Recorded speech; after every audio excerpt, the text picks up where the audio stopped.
ये हमारी 4 दिन की कोंकण मोबाइक ट्रिप की पिक्टोरियल स्टोरी है जो ताउम्र याद रहेगी।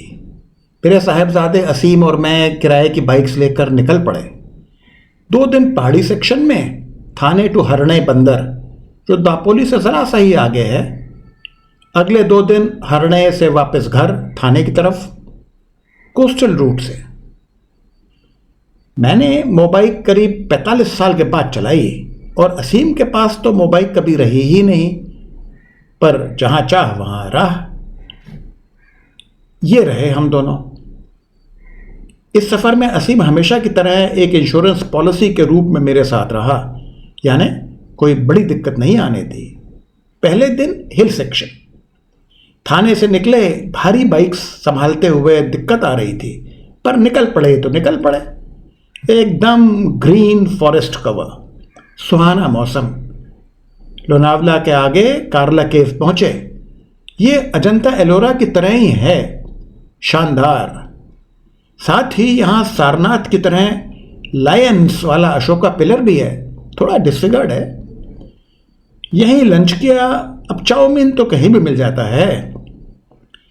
शाम तक हम पाली पहुंच गए। यहाँ खाना खाया, एकदम कोल्हापुरी, यानी मिर्च ज़्यादा, बाकी सब कम। अब अपना उसूल है, सन डाउन तो हेलमेट्स डाउन, फिर राइडर्स डाउन। अगले दिन पाली टू हरणे बंदर, रायगढ़ किले के रास्ते से, अभी भी हिल ड्राइविंग ही। ये सफ़र इतना सुहाना था कि पुराना गाना याद आ गया। हरी भरी वसुंधरा पे नीला नीला ये गगन, कि जिस पे बादलों की पालकी उठा रहा पवन। ये कौन चित्रकार है, ये कौन चित्रकार है। वाकई इंडिया इज ब्यूटीफुल। अब धीरे धीरे बाइक्स पर कंट्रोल बढ़ रहा था। पूरे मजे लेते रहे। रायगढ़ किले पहुंचे, वहां एक दोस्त मिला। फिर रायगढ़ को बाय बाय करते हुए आगे का रुख किया। कुछ समय बाद मैंने महसूस किया कि कुछ समुद्र की सी सौंधी सौंधी खुशबू आ रही है। फिर दापोली क्रॉस करते गए अचानक हरणे बंदर दिख गया। अनायास ही मुंह से निकल पड़ा, वाह क्या सीन है। छोटी बड़ी हर तरह की बोट्स, जैसे पूरा नेवी एक्सरसाइज कर रही हो। यह हरणे का फिश ऑक्शन था। ठीक बीच पर गाड़ियां घुस रही थी ताज़ी मछली खरीदने के लिए। हमारी बाइक्स जब सैंड में धंसने लगी, तब हमने वहीं से फोटोग्राफी शुरू कर दी। यह नज़ारा कोई कैसे भूल सकता है, आप खुद देखिए।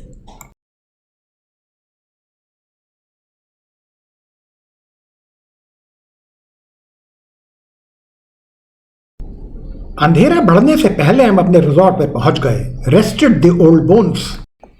अगला दिन हरिहरेश्वर होते हुए मुरूद, सुबह से राइडर तैयार।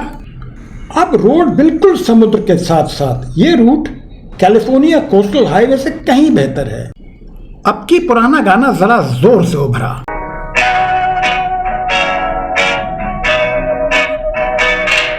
हरी हरी वसुंधरा पे नीला नीला ये गगन, जिससे बादलों की पालकी उड़ा रहा पवन। दिशाएं देखो रंग भरी, दिशाएं देखो रंग भरी, चमक रही उमंग भरी। ये किसने फूल फूल पे, ये किसने फूल फूल पे किया सिंगार है। ये कौन चित्रकार है, ये कौन चित्रकार, ये कौन चित्रकार है, ये कौन चित्रकार है, ये कौन चित्रकार।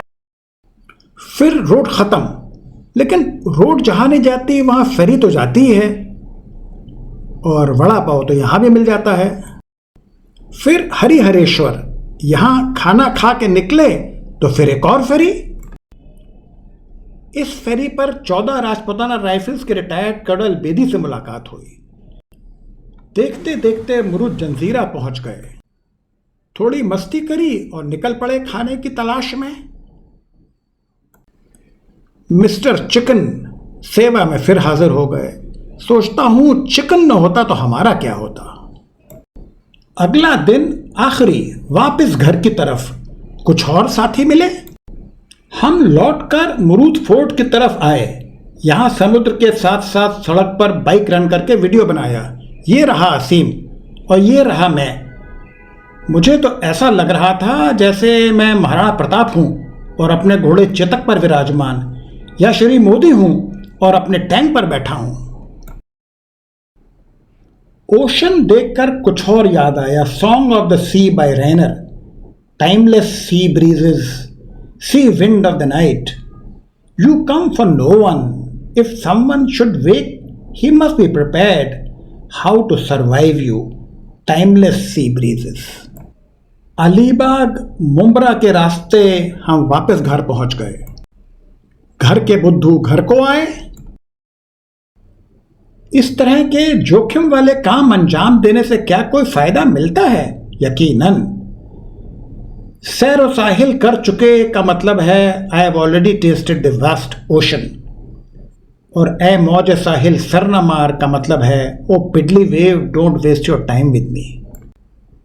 तो जब अगली मुसीबत आएगी तो आप कह सकते हो सैर व साहिल कर चुके, ए मौज साहिल सर न मार, अब तुझसे क्या बहलेंगे हम तूफानों के बहलाए हुए। खुदा हाफिज, मिलते रहिएगा।